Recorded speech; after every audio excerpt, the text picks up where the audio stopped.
Do you guys still have the energy to hear one more talk? Yeah. Woo! Let's go! Failures. So I'm IOANA, and I curse a lot. Even one Uber driver told to my husband that I have quite the potty mouth.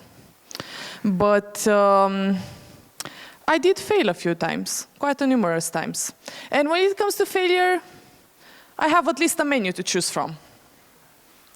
These are just the top selection, because I did not want to overtake anyone else, you know. It's not a measuring contest. So, out of these failures, first of all, how I ended up being here. I got a call saying, IOANA, do you want to, or a message actually, IOANA, do you want to be a part of ILF Failure from Ciprian? I said, yeah, why not? Then I had the chat with Cătălin last week, and he said, okay, what do you present? And of course, I gave options, you know, it's important to cater for the audience, just like hospitality. And he made a suggestion. And out of all these 4 situations, the winner of the night is how I went through a shit corporate job. How many of you here work in a corporate job? Oh, come on, come on, come on, raise your hands, don't be shy. So like 60% of you, right? I will not ask how many of you are unhappy with their jobs or anything. Maybe your managers are in here. Also, my team is here, so I do not want to know if they are thinking I'm a shit manager. But we all do have our moments. So, a timeline of unfortunate events. I was in my 2nd year of college when I jokefully applied to a job as an intern for the wonderful salary of 150 euros for a corporate job.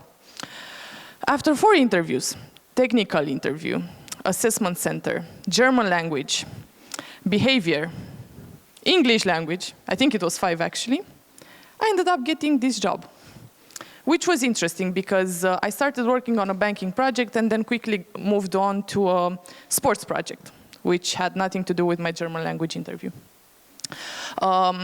So I did ping pong a lot around projects, and 5 months later, not 3 like the rest of my colleagues, I got a permanent contract. I got a raise together with a guilt trip, an inflation adjustment with emotional damage, and and then I was like, I'm out. So let's go through it. So I started this job at a corporation that you can find in my LinkedIn profile, that I will not name in this presentation. Now everybody on their phones. And as I said, I was working through college, right? I studied electronics, and I was at the end of my 2nd year. I also got mugged the first day, and my husband is sick and tired here to hear the story. I got mugged, I beat up the guy, and I ended up in the police station. So...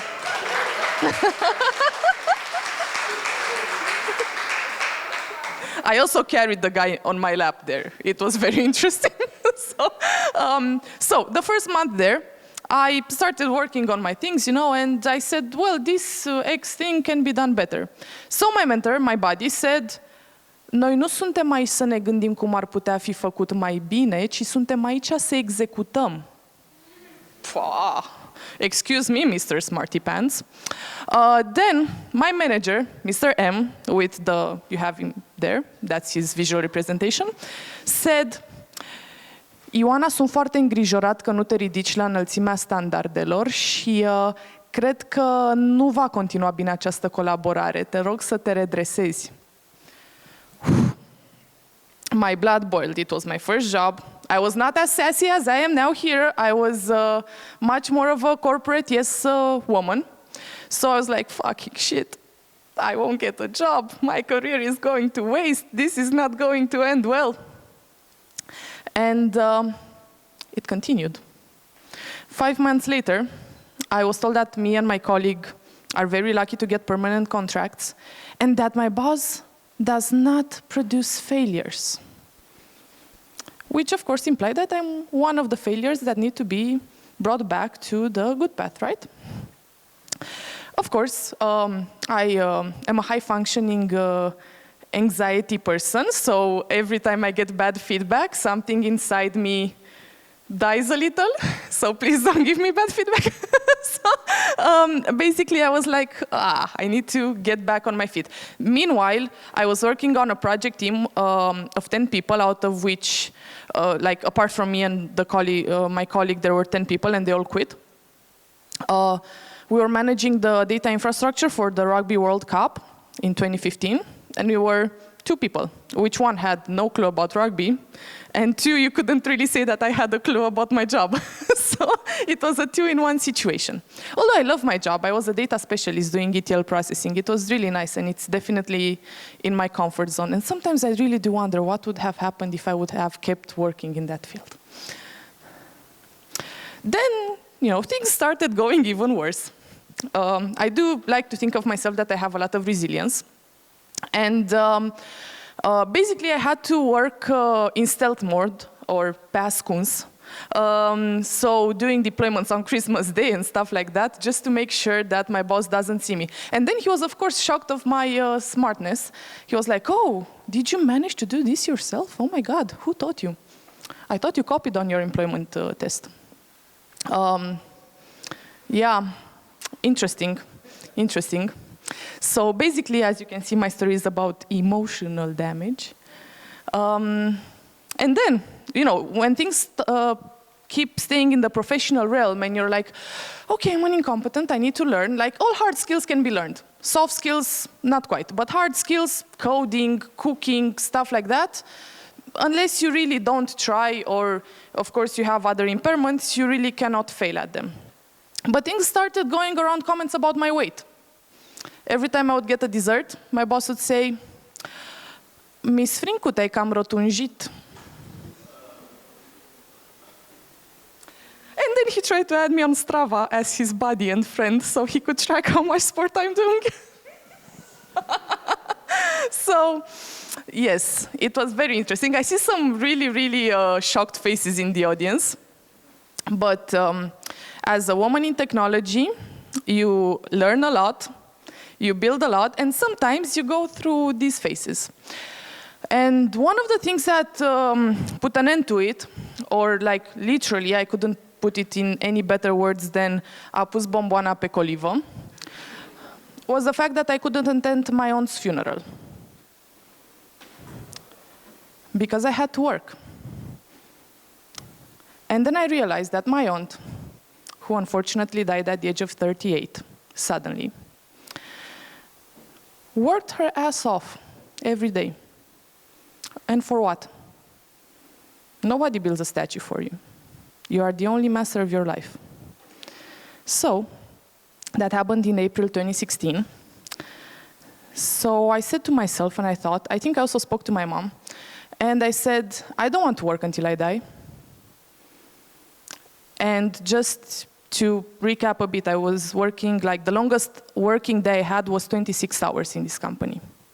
26 hours of fixing data problems because my colleague dropped the table and then went to expirat. I was on vacation in Japan, camping with a tent, right? So I went in Japan with a tent. They dropped the table in the database and then they said, oh, you don't have your laptop with you? Yeah, sure, let me put it next to my tent. And, random stuff like that happened. But when my aunt Tatiana died, I decided that things need to end. It didn't end instantly, it took 6 months. But I realized that the only reasons I was working there, and sometimes things really look bigger than they are. When you look into perspective, you realize you were an idiot back then, at least I was experience. Like, I can also work in other places and still get less stress. Stable income. I thought that I was not good enough to get another job. Of course, I did not know any better. And I had resistance to change. We're all afraid of the unknown, right? Like, what am I going to do? I was 22. So it was quite difficult. Therefore, one day I said, enough is enough. So I went to my boss. It was beginning of autumn. And after all these things had happened, and you know that I said that I had a 12 euro inflation adjustment, right? So when they increased my salary with 50 RON, he said, crezi că meriți?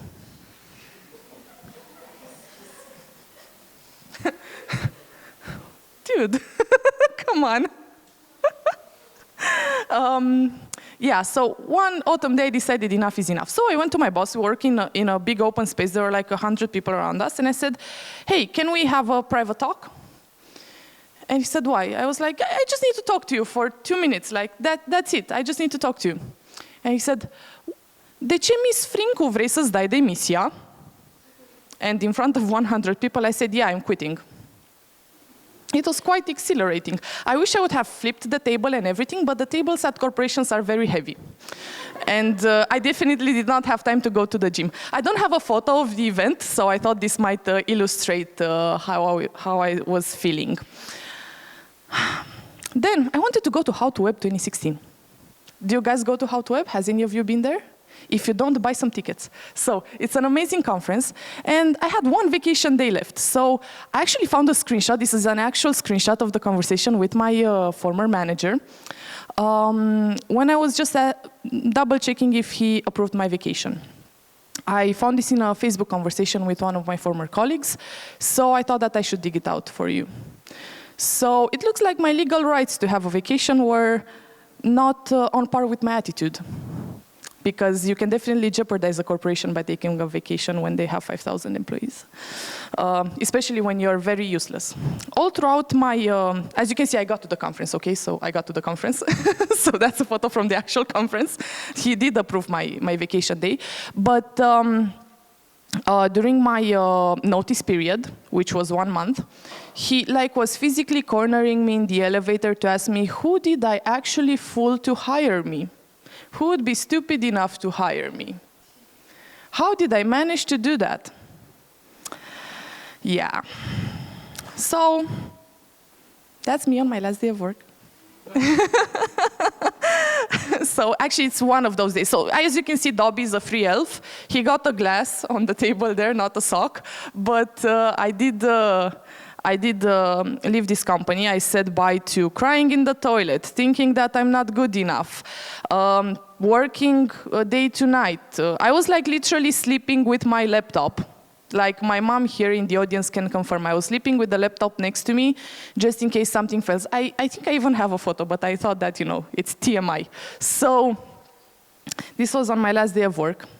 And I did learn some lessons. And I might go a bit over the time, like 1 or 2 minutes, but as you can see, it's juicy. So, first of all, a crappy boss is a crappy work environment and a crappy life. If you're unhappy, just leave. Even in this economy, there are multiple jobs and people who would find you good enough. You need to set boundaries. I was feeling guilty that when I was in college, things would happen at work. And when I was at work, things were happening at college, right? So I was feeling guilty that I couldn't attend both. I got some bad feedback from my teachers. I got some bad feedback from management there. But I should have set some boundaries. You do not owe anything to anyone, just as they don't owe you. So even if you make friends in the workplace, if you are feeling like crap, doesn't matter how good the personal relationships with your colleagues are, you should just leave. There is no such thing as we are a family in business. And I want you to keep this in mind. So I had somebody say a month ago, if your hands don't work, you don't just cut them off because we are an organism as a company. Well, the crab cuts it off. This is the animal that cuts their hand off if it doesn't work. And leaders are born, not made. If you are not, in my opinion at least, if you are not a leadership material deep down inside you, you will never be anything than an emulation of a leader. And this was the situation with my manager. So I decided that I want to be a good leader. I want to grow out of that. I knew already that I can do well in leadership positions from my work in scouting, at Rotaract, and in other places. So I know that I wasn't an incompetent. Therefore, I should follow my passion. And also, being in a position of power does not mean that you should do what you want. And you don't own people. None of us does. So we need to keep this in mind, even as leaders, but as well as people executing things. And your people are golden. And if they look like they are failing, you need to help them fix it, because it's your responsibility to set people up for success. This was something that my manager should have learned. There is no romance in business, as I said. There's no such thing as we are a family. We are all a body that needs to work. No, dude. If you're not doing your job well and you're treating me bad, you shouldn't be there. So, is there a happily ever after? Well, if I'm here, there's a bit of an info there. This is what happened after I quit my corporate job. So, I managed to raise like $3.4 million in 9 seconds for a client. Has anybody you know ever done that? 1 block of Ethereum. Founded the first Web3 product development company in Southeast Europe. Got into Forbes 30 under 30. I manage about $2 million a year in software budgets, and I'm not speaking about contracting companies, I'm speaking about salaries. I've worked with all of these clients. And I raised $10 million, of course, together with the team I was working on, in 10 days to build a DeFi protocol. It's something that not many people can do, and especially not given the fact that there were 1% women in the blockchain business when I started. So if somebody tells you that you're not good enough, tries to belittle you constantly, or makes you feel that you are not worthy enough, maybe they are just the wrong person to evaluate you. Think about that. There's no such thing as incompetence unless there's malvoyance. Thank you so much.